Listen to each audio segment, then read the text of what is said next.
were being changed and made part of their world. We didn't know for what purpose, but we knew we would be told.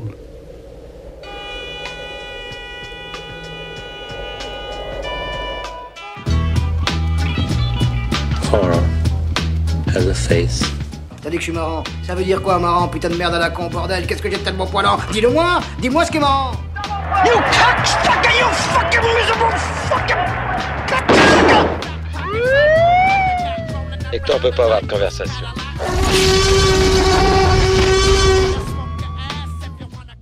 Bonjour à toutes et à tous et soyez les bienvenus dans Contrebande, émission cinéphage toujours réservée aux grands curieux du 7e art et aux grands curieux tout court.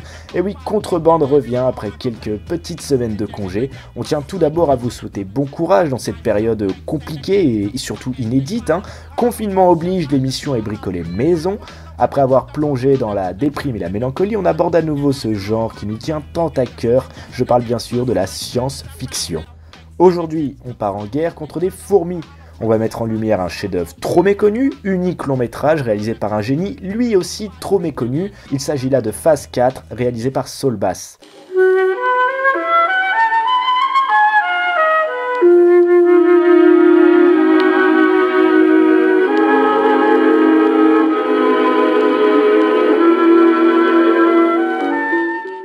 Des scientifiques pensaient se la couler douce en étudiant tranquillement au soleil, mais l'apparition d'une nouvelle espèce de fourmi bien virulente, combinée au décès d'un couple de fermiers, donne à la recherche des airs de catastrophe écologique. Le film a longtemps été disponible sur YouTube dans une qualité à peine tolérable, mais aujourd'hui on tient à remercier Carlotta Film pour la ressortie du film dans une copie restaurée haute définition, accompagnée bien sûr toujours d'un coffret ultra collector et son livret qui revient sur la vie de Saul Bass et la genèse de son œuvre. Bref, un immanquable à se procurer d'urgence, attention l'édition est limitée. En tout cas c'est l'occasion pour nous de revenir aujourd'hui sur l'impact de Saul Bass dans l'imagerie du 7e art. Dans cette émission on pourra également écouter un entretien avec le critique journaliste Thomas Borès, ce sera en deuxième partie d'émission. Et enfin, pour finir cette émission, nous aurons le droit à une petite chronique réalisée par mon fidèle Erwan. Allez, c'est parti, on commence tout de suite avec Phase 4 de Saul Bass.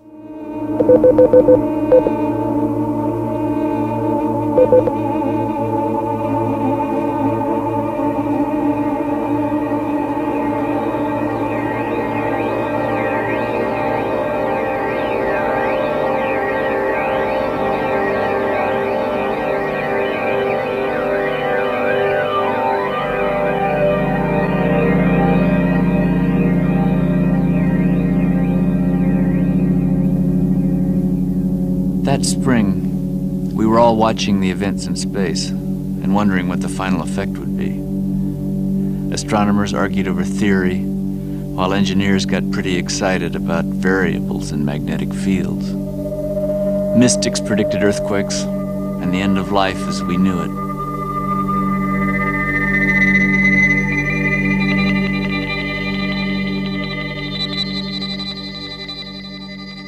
C'est qui Saul Bass? Il faut savoir que des années 50 jusqu'aux années 90, Saul Bass a été responsable d'un bon nombre d'images marquantes du 7e art. Alors c'est tout d'abord dans le milieu de la pub que le dessinateur, graphiste, designer new-yorkais fit ses premières armes. Il se forge une expérience décisive dans ce milieu publicitaire et apprend la force de l'évocation visuelle. Mais c'est en travaillant sur des séquences de films qu'il devient un artiste majeur. Figure de l'ombre, son importance dans le monde culturel est aujourd'hui indécriable. Ces images font d'ailleurs toujours partie de notre quotidien. Il est un inventeur de formes hors pair, adepte des symboles, avec un sens du découpage incroyable. Et s'il entre dans le milieu du cinéma, c'est grâce à Howard Hughes. Saul Bass démarre en confectionnant des affiches de films, puis sa rencontre avec le cinéaste Otto Preminger fait de lui un graphiste en vue. Ainsi, Bass lance à lui seul toute une pratique du cinéma, le générique de film.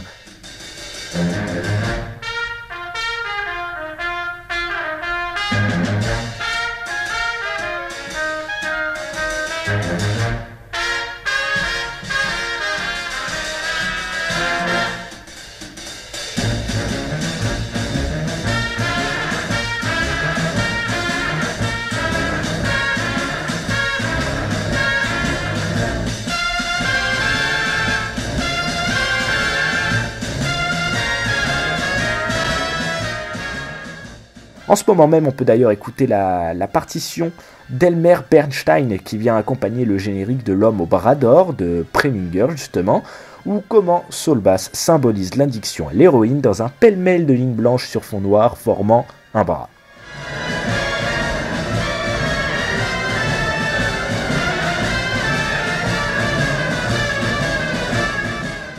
Alors Saul Bass révolutionne l'art du générique. Il sublime cette entrée en matière pour offrir au public un accueil digne d'intérêt. L'artiste saisit un détail et expérimente la matière et la forme. Il analyse et capte le secret du film avec une dimension entre abstraction et poésie. Saul Bass, au total, c'est plus de 60 génériques de films. Sur sa route, il croisa notamment Kubrick, Billy Wilder, et aussi, on peut dire qu'il croisa Robert Wise pour l'ouverture de West Side Story.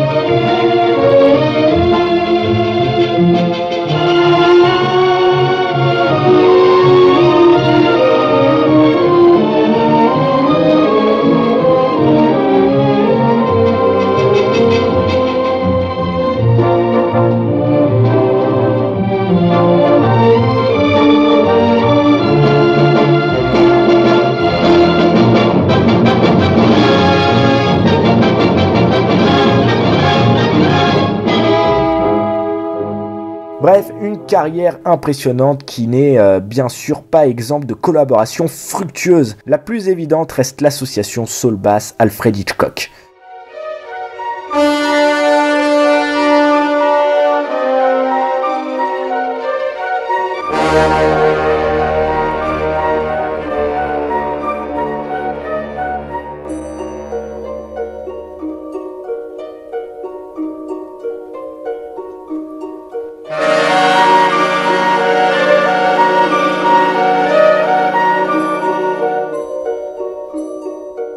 Bernard Herrmann à la musique, un œil rouge sang coincé dans un tourbillon hypnotique, vous avez là reconnu la séquence titre de Vertigo.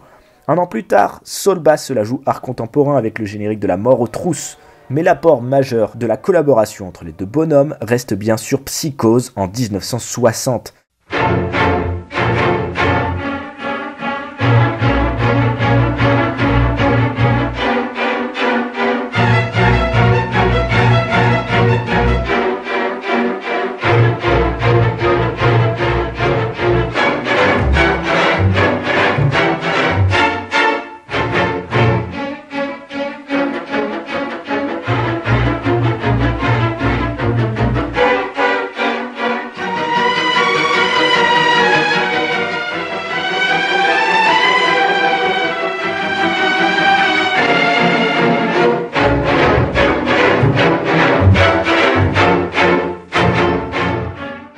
Entre paranoïa et schizophrénie, Bass dresse un entrecroisement incessant de lignes. Il livre un générique virtuose dont l'apparente simplicité ne fait que montrer tout le talent du graphiste, à savoir sa manière de saisir l'organique et l'abstraction d'une œuvre pour en condenser toute sa puissance.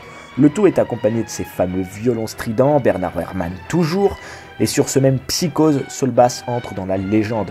Adepte du storyboard, l'artiste remplace le plan séquence initialement prévu par Hitchcock pour la scène du meurtre de la douche. On assiste alors à une incroyable décomposition d'un meurtre aujourd'hui inscrite au panthéon du cinéma.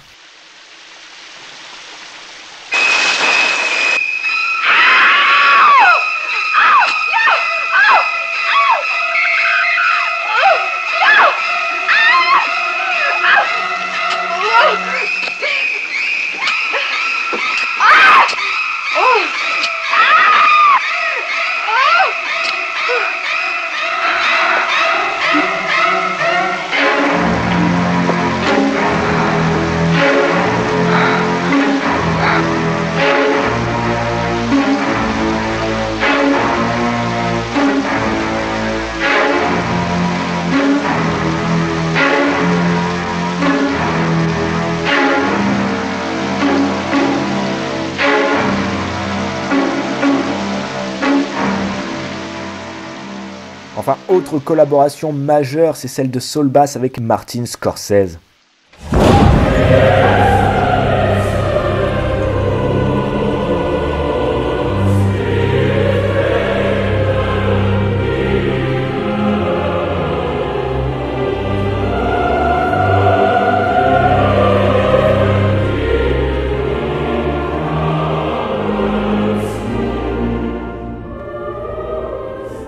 Sublimé par la passion de Saint Matthieu d'après Bach, Bass nous représente la chute interminable d'un homme, plus que l'ombre de lui-même, s'enfonçant dans le brasier intense du pouvoir.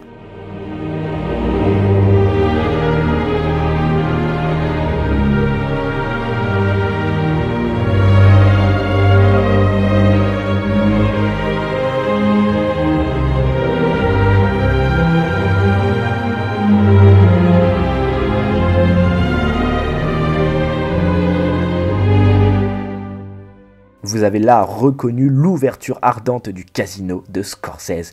Il s'agit là de la deuxième collaboration de Bass et de Marty, après les titres des Affranchis qui défilent tels des traces de poudre ingérée.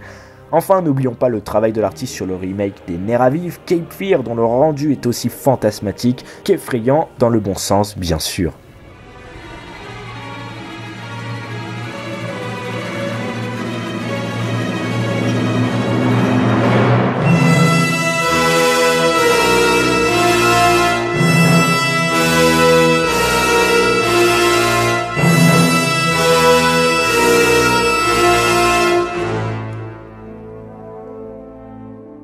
Voilà pour l'apport de Saul Bass au générique de film. Et là, je vais citer les mots de Clément Arbrin, un critique qui a notamment publié un texte sur Saul Bass dans Rokirama.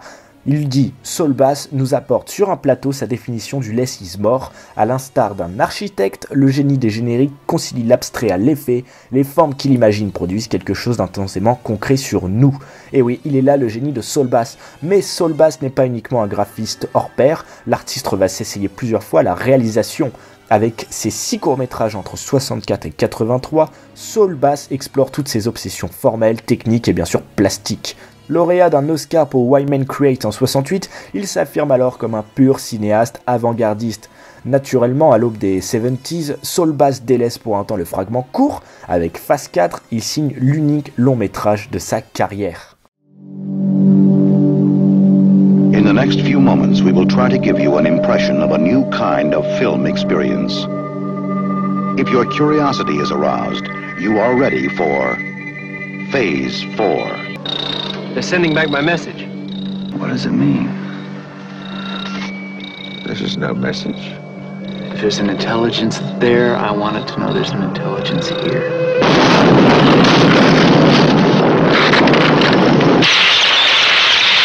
I believe that they'll move rather quickly into desert areas, taking over the countryside first, then laying siege to towns and cities.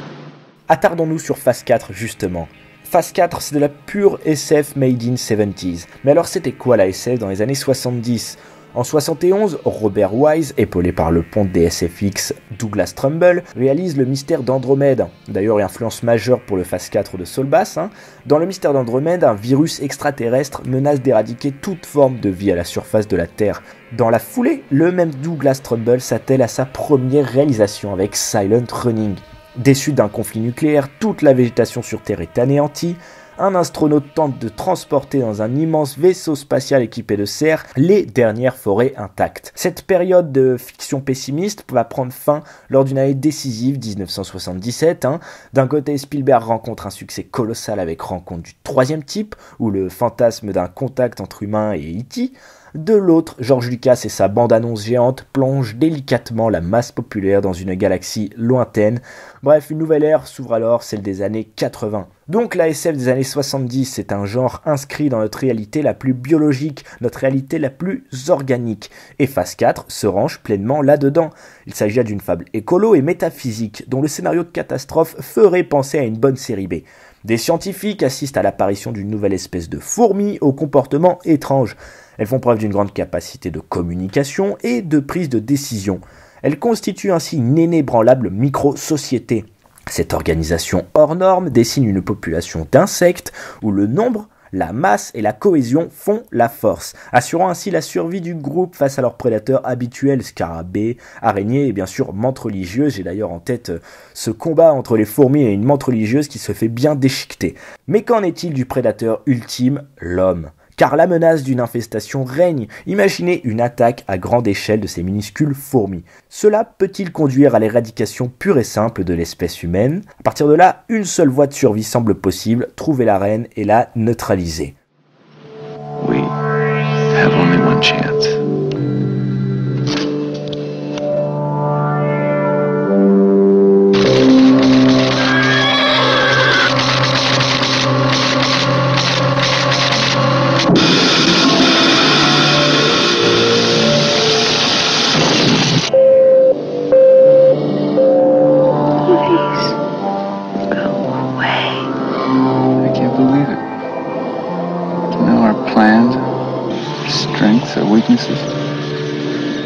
Why don't they kill us? What do they want?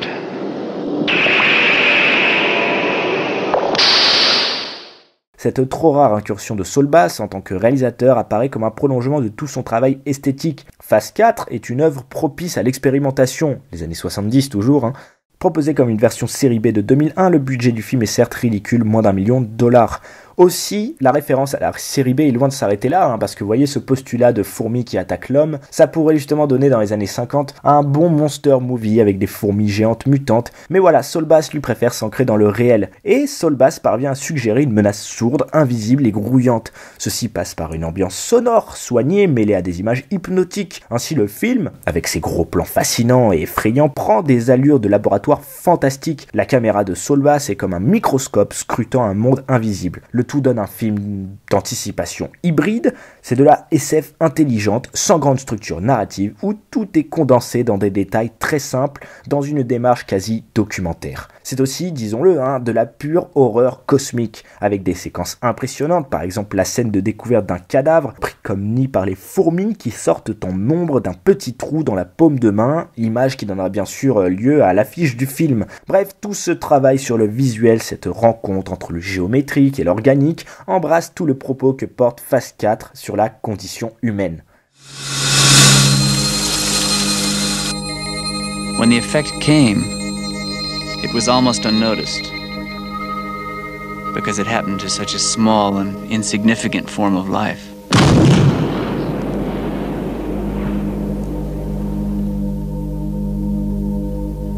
Perfect altruism and self-sacrifice. Perfect division of labor. Think of their ability to evolve and adapt.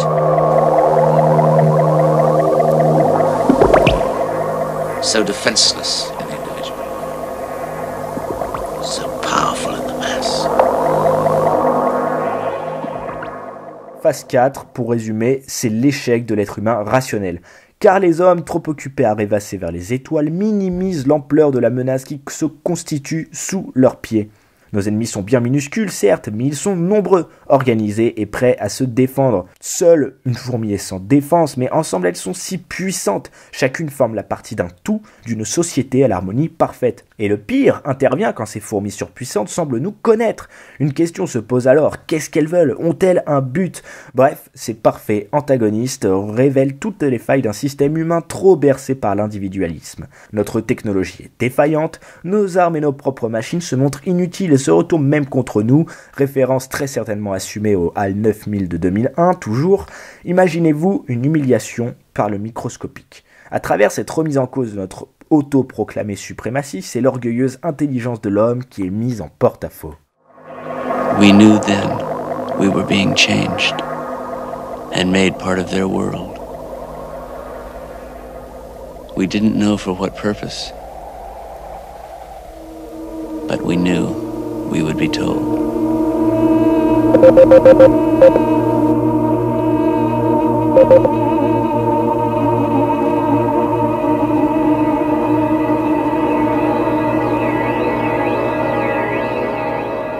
Il faut donc envisager Phase 4 comme une pure fable qui pousse à la réflexion. En témoigne bien sûr cette fin magistrale tout en ambiguïté. D'ailleurs la copie restaurée par Carlotta propose de voir la fin originale de Saul Bass, tronquée par le studio Paramount à l'époque. La vie, elle, est remplie de phénomènes qui nous échappent. La nature et ses habitants sont des êtres en constante évolution. On fait tous partie d'un tout, d'un réseau complexe, un super-organisme qui nous dépasse. Saul Bass cherche donc à remettre l'homme à sa place, il interroge nos réflexes. Plutôt que de choisir la confrontation, pourquoi ne pas accepter la mutation? Et oui, pourquoi ne pas intégrer ce nouveau monde? Un avertissement qui, aujourd'hui encore, conserve toute sa saveur. L'hypothèse d'un monde post-humanité est loin d'être impossible. De toute façon, avec ou sans nous, la vie continuera. Les insectes nous ont précédés et nous survivrons. Il faut l'accepter et l'assimiler. Nous n'en sortirons que plus grands.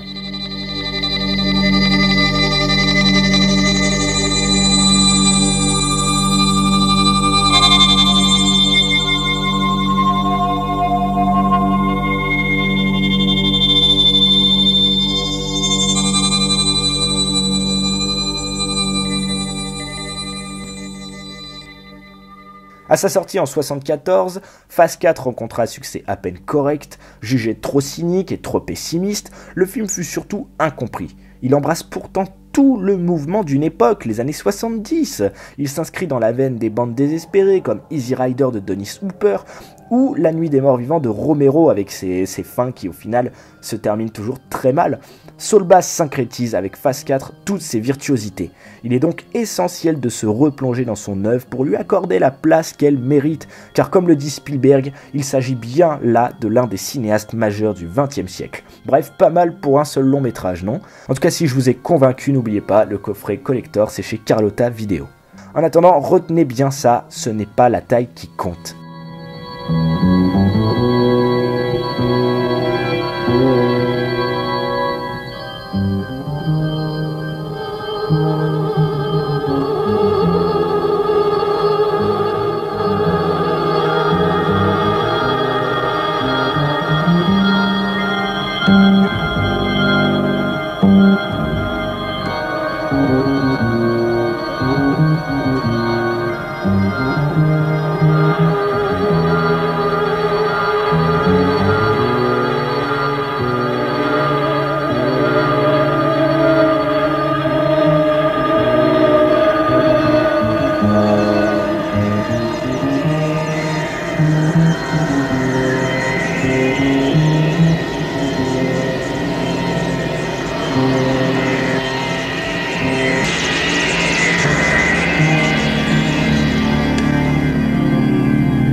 Dans cette deuxième partie d'émission, on vous propose d'écouter un entretien réalisé en compagnie de Thomas Borez. Thomas Borez est journaliste de cinéma à Première et France 24. On s'est rencontrés en octobre 2019 lors du festival Lumière à Lyon. Thomas Borez, invité du festival, animait une conférence sur l'avenir du DVD au salon du DVD justement. C'était l'occasion pour nous de revenir sur la carrière et la cinéphilie de Thomas Borez.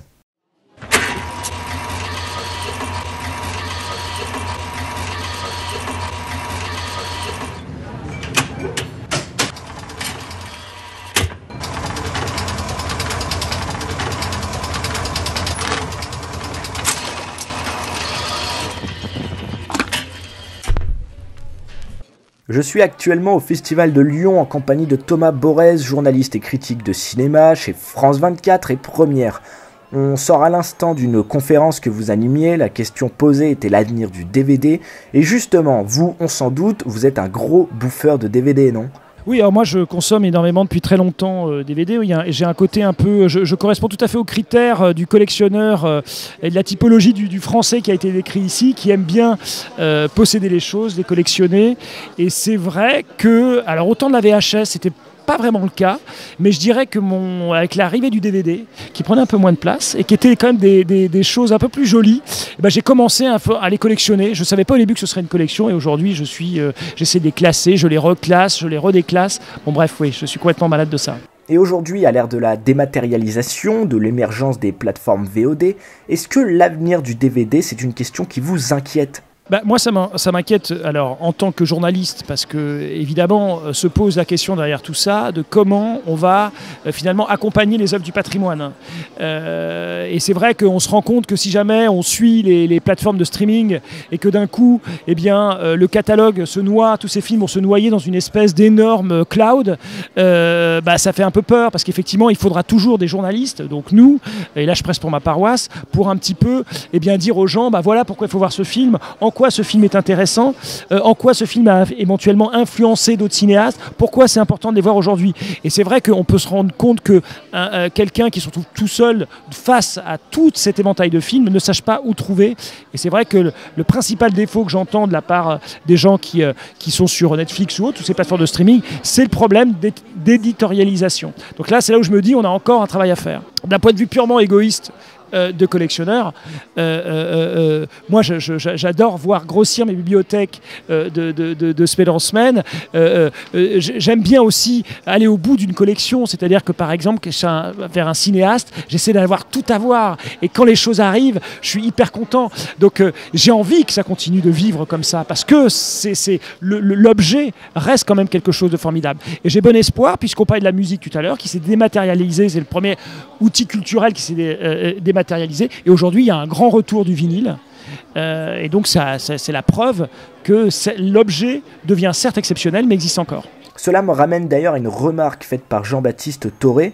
Il dit que l'une de ses grandes inquiétudes, c'est que le cinéma devienne comme la musique classique, c'est-à-dire un art de niche qui plaît à une minorité, qui a ses propres codes. Et est-ce qu'on ne commencerait pas déjà à tendre vers ça ?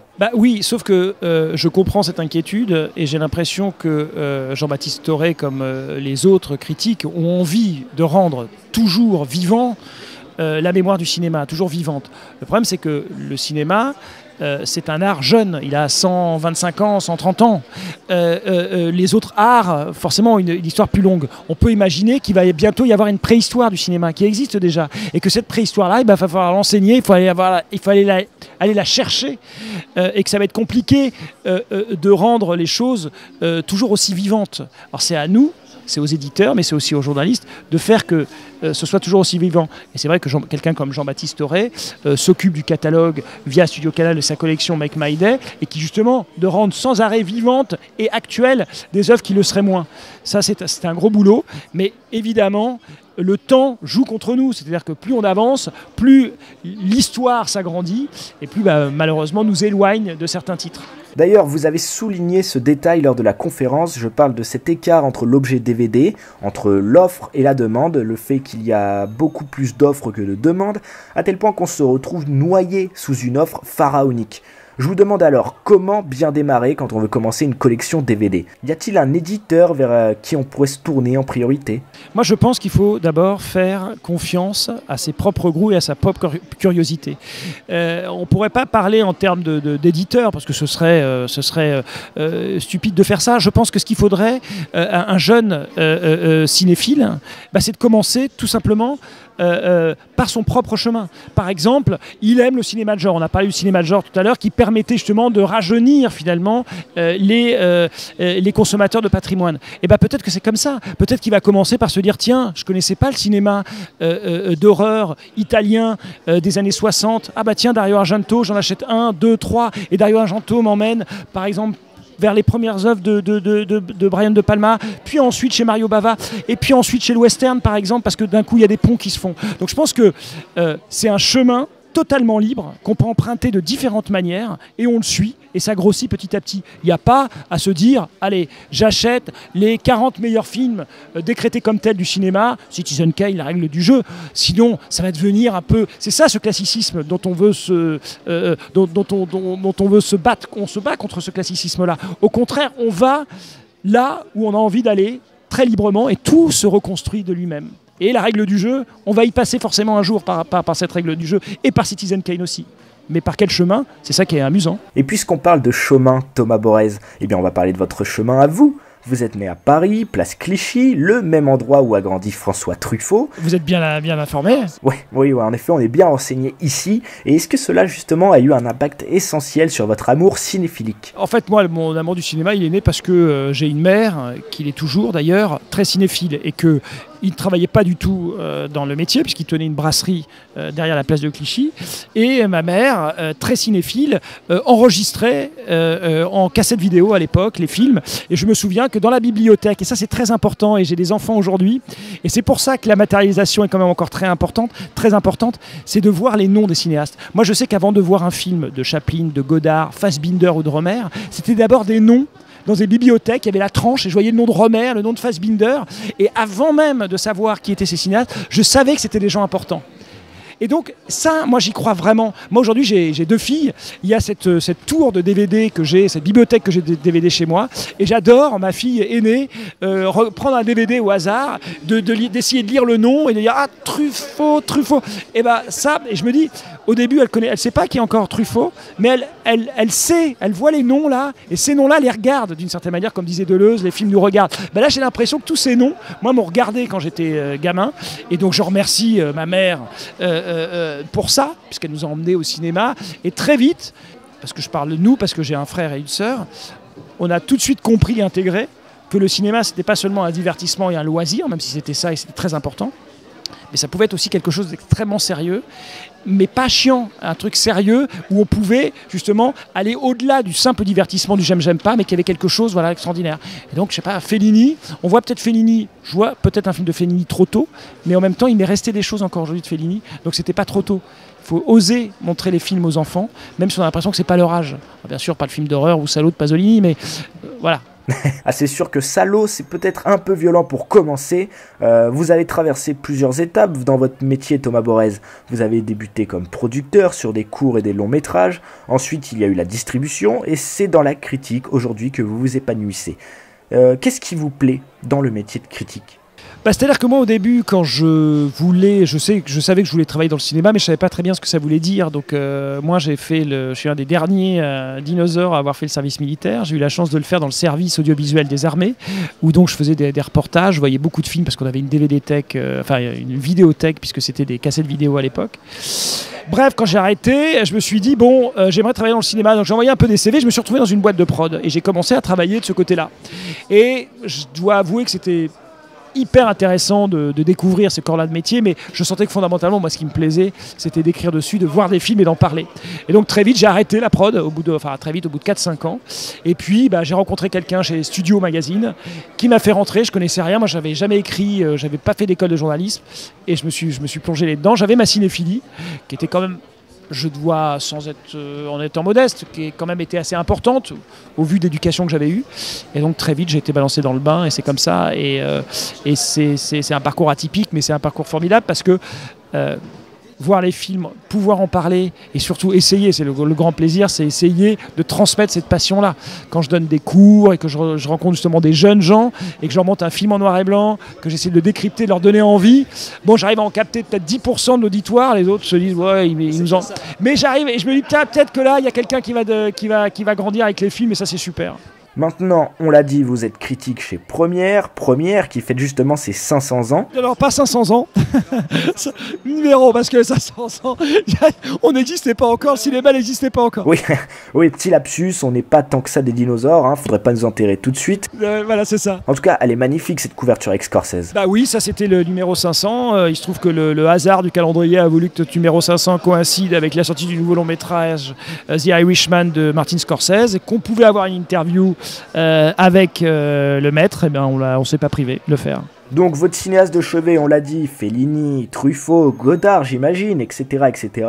Mais aujourd'hui, qu'est-ce qui vous attire Thomas Borez ? Quel film attise votre curiosité ? Quel cinéaste ? Quel genre en particulier ? Surtout que je pense qu'on vit une époque où l'industrie du cinéma est un peu en ébullition, hein. On l'a vu, un film comme Joker peut remporter le Lion d'Or à la Mostra de Venise. Donc vous, vers quoi vous dirigez-vous aujourd'hui ? Mais moi, je fonctionne pas en termes de genre, parce que c'est-à-dire qu'au début, quand j'expliquais qu'on veut se lancer dans la cinéphilie, on rentre par un petit chemin, c'est normal, il faut commencer. Après, plus on embrasse toute la carrière, on se rend compte qu'il y a pas de film pur et impur, et qu'aujourd'hui, voir cohabiter des gros blockbusters, alors on peut juste considérer que les blockbusters, quand moi j'ai grandi dans les années 80, 90, il y avait une qualité, il y avait des auteurs qu'on mettait à la tête des blockbusters américains, et qu'un John McTiernan, il est où aujourd'hui ? Et que non, il est plus là, que les Michael Mann, que les David Fincher ne sont plus les gens qui font les blockbusters aujourd'hui, ou en tout cas ce qu'on appelle les films de divertissement. Je pense qu'on a perdu au change, et c'est vrai que j'ai du coup du mal un peu à m'intéresser aux films de super-héros, mais tout ça va changer.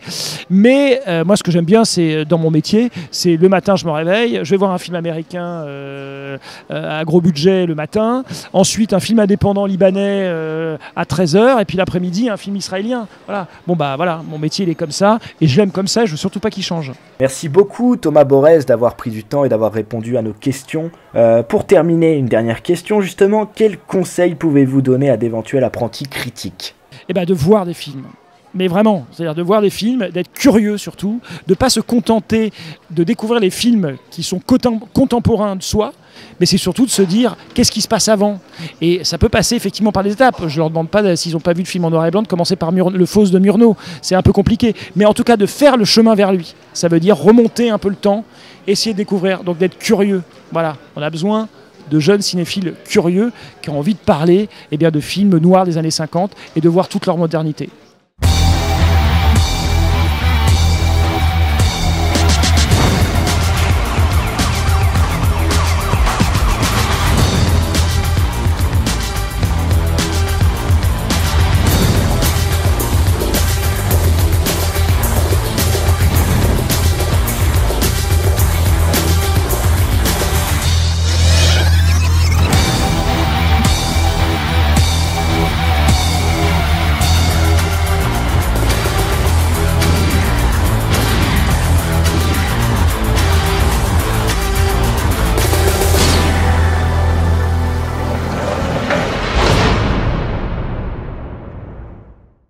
Allez, pour bien clôturer cette émission, on va s'écouter une chronique. Confinement oblige, c'est le moment pour nous tous de nous replonger dans nos films et séries préférés. C'est aussi l'occasion pour mon fidèle Erwan de venir nous parler de ce qu'il considère comme la meilleure série de la décennie. Oui, rien que ça, on va bien sûr parler de Mr. Robot.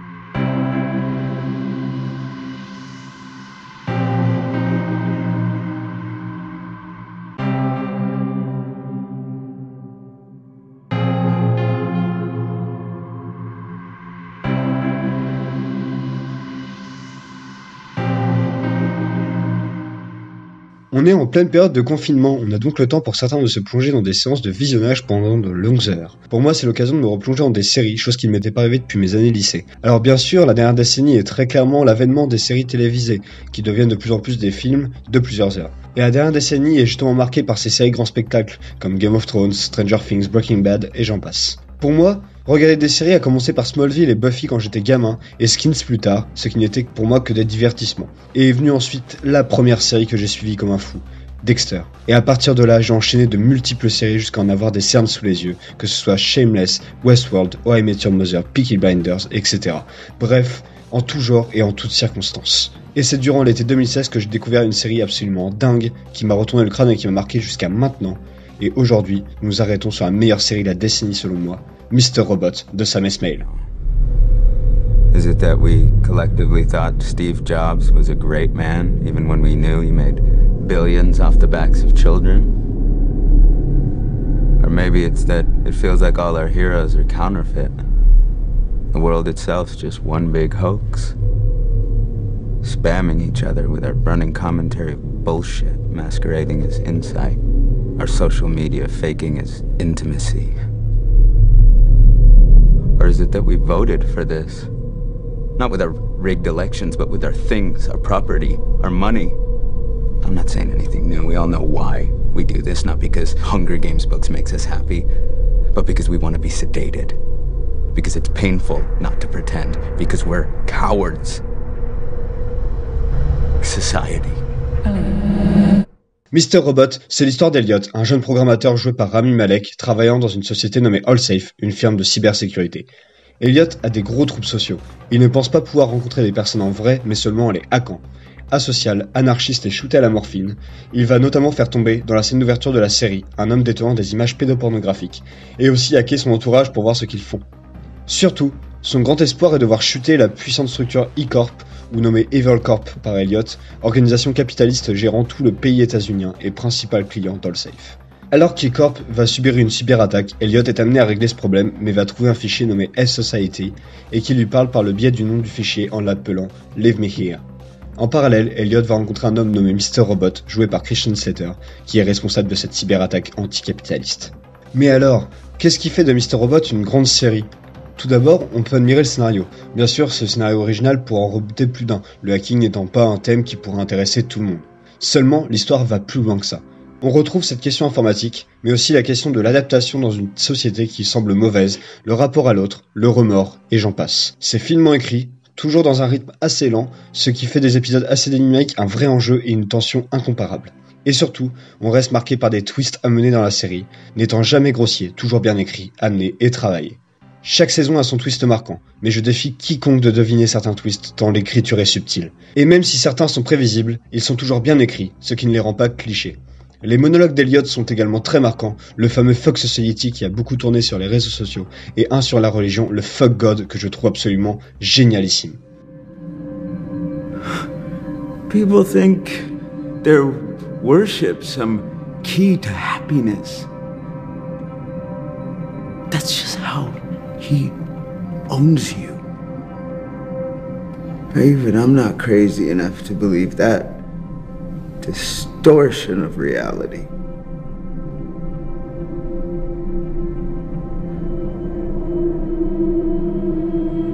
So fuck God. He's not a good enough scapegoat for me.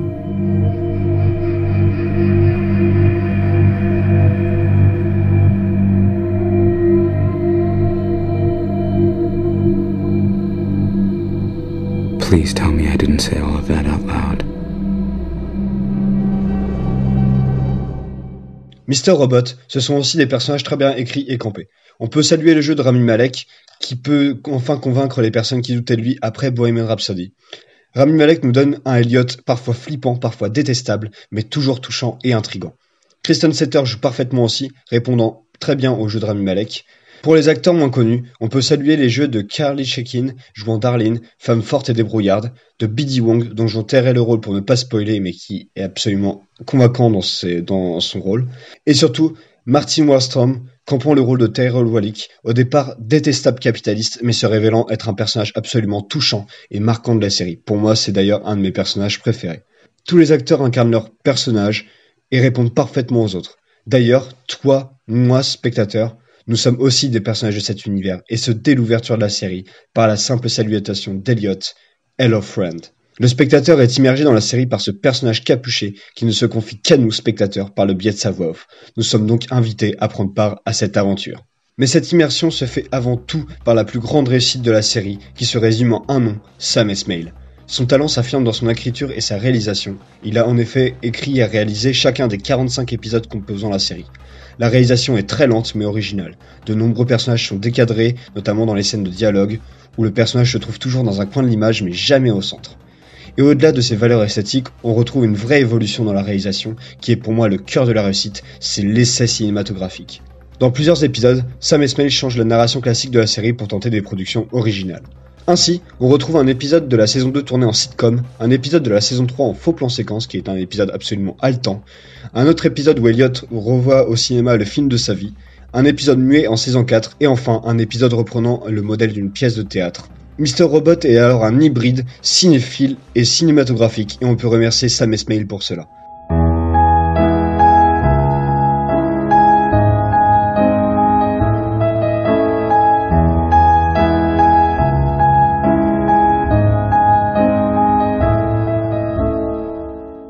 Voilà ce qui fait de Mr. Robot une série vraiment marquante. Bien sûr, si vous déprimez chez vous en période de confinement, cette série pourra vous déprimer encore plus sur la société dans laquelle nous vivons. Seulement, pour certains, elle pourra être le symbole d'une révolte contre les cols blancs ou autres requins de la finance. Pour ceux qui cherchent une œuvre cinématographique, foncez. Cette série, c'est un film de 4 saisons avec une réalisation totalement folle. On peut penser que la saison 2 est peut-être la moins bonne, mais reste tout aussi excellente. Le final de la série est justement une réussite. Tant il est juste et incomparable. C'est exactement ce qu'on attend d'une série maintenant, tant dans la réalisation que la tension. Et on ne parle pas assez encore de cette série, mais elle est vraiment d'une efficacité sans pareille. Elle est vraiment, selon moi, la meilleure série de la décennie. Et si vous voulez la voir, elle est maintenant disponible et terminée sur Amazon Prime. Sinon, vous pouvez aussi trouver autrement la série facilement en restant dans le thème de celle-ci.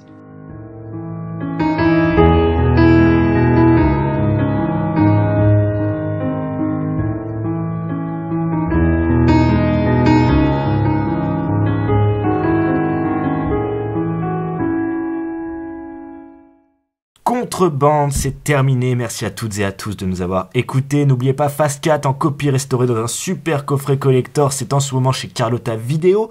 Merci à Thomas Borès de nous avoir accordé un petit entretien. Merci également à Erwan. Foncez voir Mr. Robot si ce n'est pas déjà fait.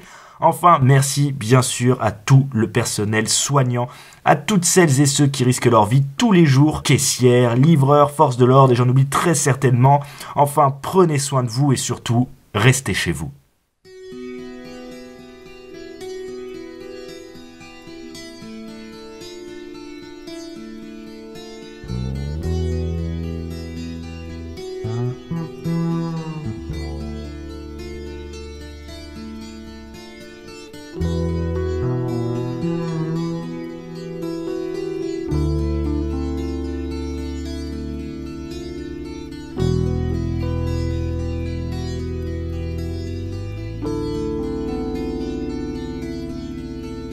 Hey you, out there in the cold, getting lonely, getting old, can you feel me? Hey you, standing in the aisles with itchy feet and fainting smiles, can you feel me? Hey you, don't help them to bury the light.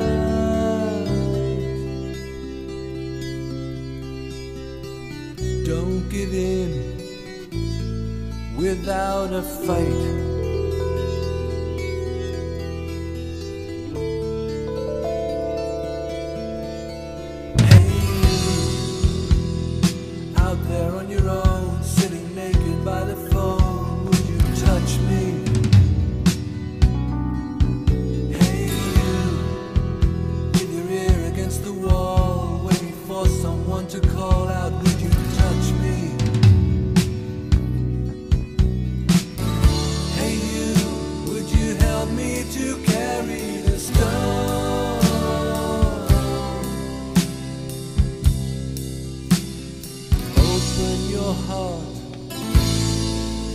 Coming home.